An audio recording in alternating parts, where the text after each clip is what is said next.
Saya juga selain ngajar, saya juga freelancer ilustrator.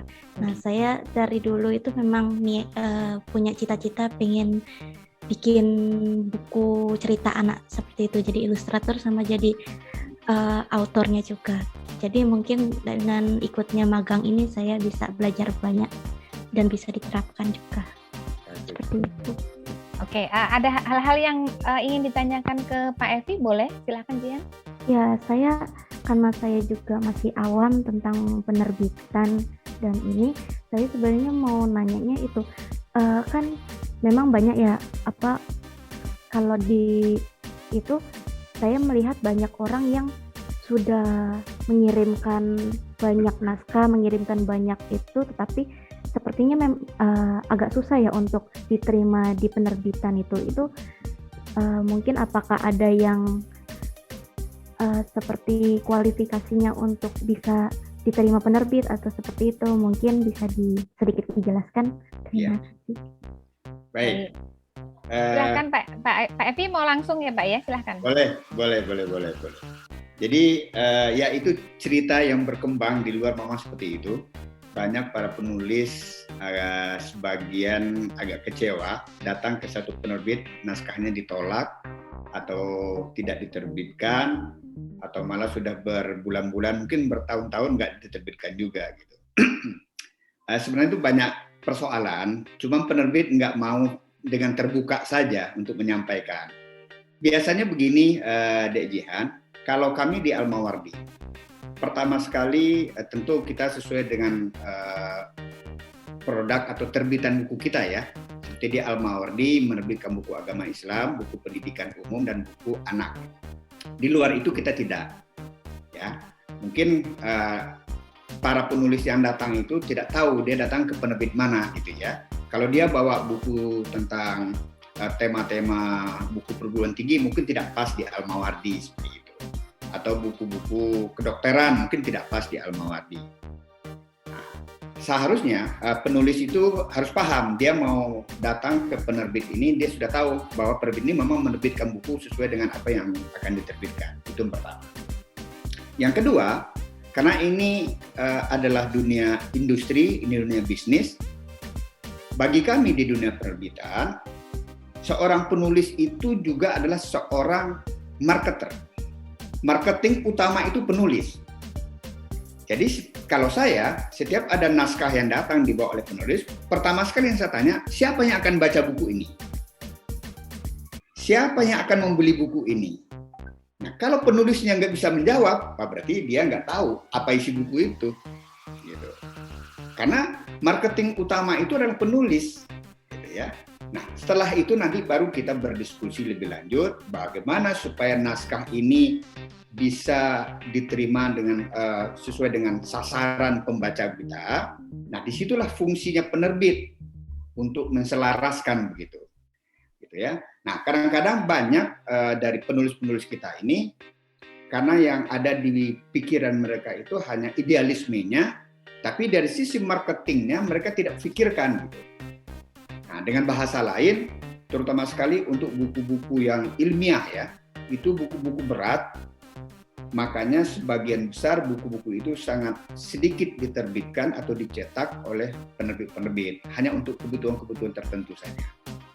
Nah, sedangkan masyarakat kita, pembaca kita itu adalah pembaca yang belum seperti dengan di dunia luar gitu ya. Mereka masih perlu bacaan-bacaan ringan yang menyenangkan dan membuat pembacaan itu tertarik gitu. Jadi itu dulu. Jadi memang penulis itu luar biasa. Di samping dia sebagai penulis buku, dia juga marketing, dia juga paham selera pembacanya itu mesti apa. Gitu. Nah, itulah Jihan sedikit tentang naskah buku, bagaimana supaya buku itu bisa diterbitkan. Tapi kalau di kami khusus untuk buku-buku agama, biasanya yang datang ke Al-Mawardi itu penulisnya itu adalah kalau bukan ustadz, dia punya atau dosen agama Islam, yang memang beliau-beliau ini sudah punya jamaah, punya mahasiswa. Minimal buku yang diterbitkan itu bisa dipasarkan untuk jamaahnya, bisa dipasarkan untuk mahasiswanya. Itu minimal. Nah, tugas kamilah di penerbit untuk mensosialisasikan, memasarkan ke masyarakat umum melalui jaringan toko buku. Jadi di sini kata kuncinya gitu. Karena penerbitan ini kan memang harus berpikir bisnis, harus hidup gitu ya. Jadi tidak sekedar hanya menerbitkan buku naskah dari penulis, terus nanti pertanyaannya siapa yang akan membeli, siapa yang akan membaca buku ini. Nah, disitulah. Penulis untuk menangani penerbitan hasil jerih payah penulis secara penuh, sifatnya eksklusif, seperti untuk mencetak, menyebarluaskan, memperdagangkan naskah yang diterbitkan. Serta penerbit juga berkewajiban mengolah naskah yang diserahkan penulis secepatnya dan seefektif mungkin agar tidak dapat merugikan penulisnya dan juga penerbitnya itu sendiri. Yang selanjutnya, penerbit ini mencari bantuan editor dan pendapat pakar perkeahlian yang ahli dalam menangani naskah yang dipercayakan penulis. Lalu ada juga mengatur suntingan atau mengedit untuk diolah agar naskah tersebut siap cetak dan juga direncanakan jadwal serta melaksanakan penerbitannya. Lalu bersama penulis, penerbit mengupayakan pencarian penyandang dana tambahan yang mungkin diperlukan untuk memperlancar penerbitan naskah dan juga distribusian naskah tersebut. Selanjutnya, penerbit ini dituntut untuk ikut melindungi hak cipta, hak kepemilikan intelektual, dan hak hukum lain penulis atas karya yang diterbitkannya. Hal tersebut dilakukan ketika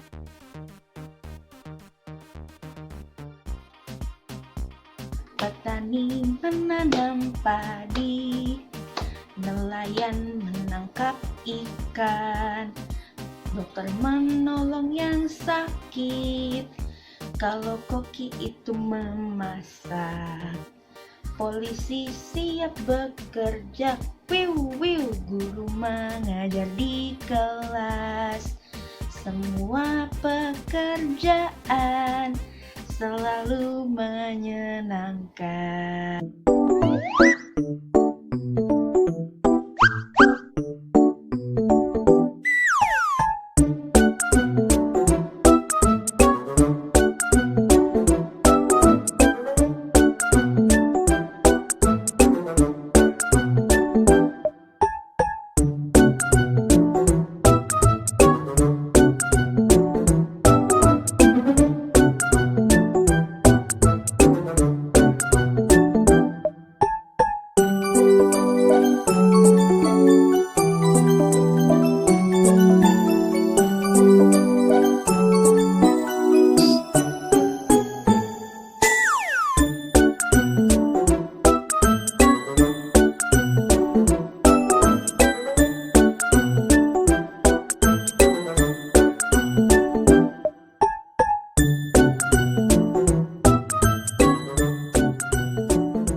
ke Jakarta juga insya Allah juga nggak bingung karena sudah ada teman di sana ya.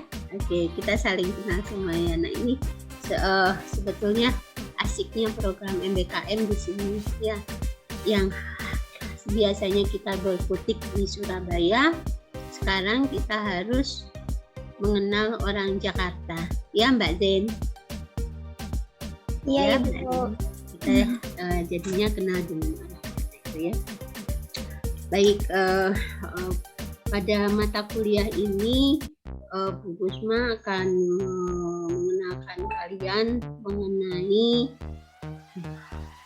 mata kuliah asesmen dan evaluasi